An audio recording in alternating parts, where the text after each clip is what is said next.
Shalom Ouvracha, mes chers amis, notre Ségoula, aujourd'hui 4 Ségoulas pour la Parnassa. La première, c'est de prier au Netz le matin. Et grâce à ça, Adam, lui, avec toute sa famille, il mérite une abondance de bénédictions.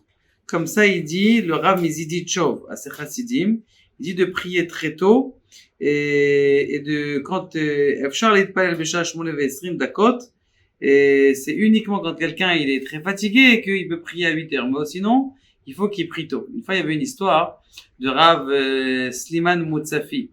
Il s'était cassé le pied, mais il avait l'habitude de se lever au net tous les matins. Maintenant, ce qui s'est passé, c'est que un matin, il est parti, même s'il avait le pied cassé, il est quand même parti à la synagogue prier. Il arrive là-bas et ce matin, il n'y avait pas de minyan dans l'habit où il avait l'habitude de prier. Ce qui s'est passé, c'est qu'il est parti dans un autre minyan et les gens ils l'ont cherché. Ils disent c'est bizarre, il est pas là, il est pas à cet endroit. Ils se sont un petit peu inquiétés. Chose qu'ils vont arriver qu'il est dans un Beth Knesset parce que son Beth Knesset il était fermé. Alors ils arrivent là-bas et il dit mais Rabbi comment tu fais, t'es allongé, t'en sais rester, le docteur il t'a dit de rester, c'est dangereux. Tu t'es cassé un petit os comme ça, même chaque petit mouvement c'est dangereux. Il a dit non, regardez, je suis rentré dans Beth Knesset, les gens ils ont eu de la peine pour moi, ils ont commencé à prier.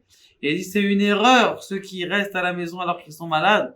Et il dit, je reste à la maison. Parce que quand tu vas à la synagogue, les gens, ils disent, ils voient qu'il a mal au dos, ils commencent à prier pour toi, ils ont de la peine.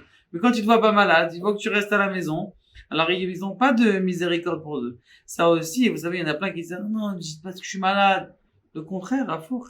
Il faut dire aux gens, oui, il est malade. Comme ça, les gens, ils disent, celui-là, il est malade. Je vais prier. Il y en a un, peut-être, ou deux, même 3 personnes qui prient pour lui. C'est déjà ça en plus.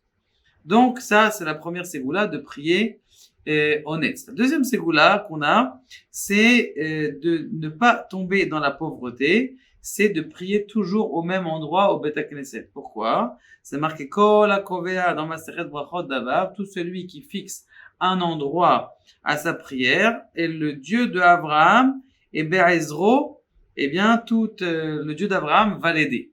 De là, on apprend quelque chose de très important, c'est qu'il faut prier dans un endroit qui est fixe. Et surtout, si on étudie dans cet endroit-là, alors la prière, elle a encore beaucoup plus de force à cet endroit-là.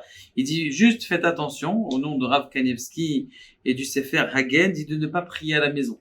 Il dit parce que toutes les prières qu'on fait à la maison, elles montent chez l'Oralenu des forces du mal. Et ça, il dit le Ochot Yosher, donc le Sefer du Rav Kanievski, il dit ça c'est uniquement si quelqu'un il n'a pas eu un onès ou il a été en cas de force majeure. Mais sinon, il faut toujours prier au Beth Knesset. La troisième ségoula qu'on a, c'est de prier dans les mots. Tsarich leitpalel mitoch hasidur. Uniquement de prier dans la prière. On a appris ça de quoi? Du Sefer Gedulat Mordechai. Et qu'une fois, il avait vu qu'il y avait quelqu'un qui priait dans les mots, il est devenu très très riche. Donc de prier dans les mots à l'intérieur du Sidour, c'est une grande ségoula. Et quatrième ségoula, c'est de ne rien tenir dans les mains. Pourquoi? Parce que quand tu tiens quelque chose dans les mains alors que tu es en train de prier, t'es pas concentré. Donc ça c'est la quatrième ségoula. Cette ségoula, on l'a du Sefer Aplia. Et qu'Akadosh Baruch Hu nous aide, Be'ezrat Hashem, à avoir toujours de la richesse et ne pas s'approcher de la pauvreté. Baruch Adonai Le'olam Amen.